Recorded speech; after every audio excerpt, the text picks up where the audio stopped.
Hello friends, welcome to my channel crazy Saru vlogs. 2025 Karthika Pournami నాకు ఈ year చాలా స్పెషల్. 4th, 5th వచ్చినాయి. నేను అరుణాచలంలో అయితే సెలబ్రేట్ చేసుకున్నాను.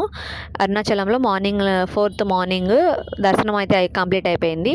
ధ్వజస్తంభం దగ్గర నేను కార్తీక మాసంలో దీపారాధన అయితే చేసుకున్నాను అరుణాచలంలో. అది నాకు ఇంకా స్పెషల్. తర్వాత స్వామివారిని అమ్మవారిని దర్శనం అయిపోయిన తర్వాత అన్ని లింగాల దగ్గరికి వెళ్ళి యమలింగము, వాయులింగము ఇవన్నీ ఉన్నాయి కదా, అందరు స్వాముల దగ్గరికి వెళ్ళి దీపారాధన అయితే కంప్లీట్ చేసుకున్నాము. తర్వాత నేను నైట్ పౌర్ణమి గడియలు స్టార్ట్ అయ్యేటప్పుడు గిరి ప్రదక్షిణ కూడా చేశాను. మార్నింగ్ 5th మార్నింగ్ లేచి స్టార్ట్ అయిపోయి పక్కన ఉన్న ఈశాన్యలింగం దర్శనం చేసుకొని అక్కడ దీపారాధన చేసుకొని నెక్స్ట్ ఇక్కడ కాళహస్తి వచ్చేసాము. నేను ఫస్ట్ టైం కాళహస్తి వెళ్ళటము.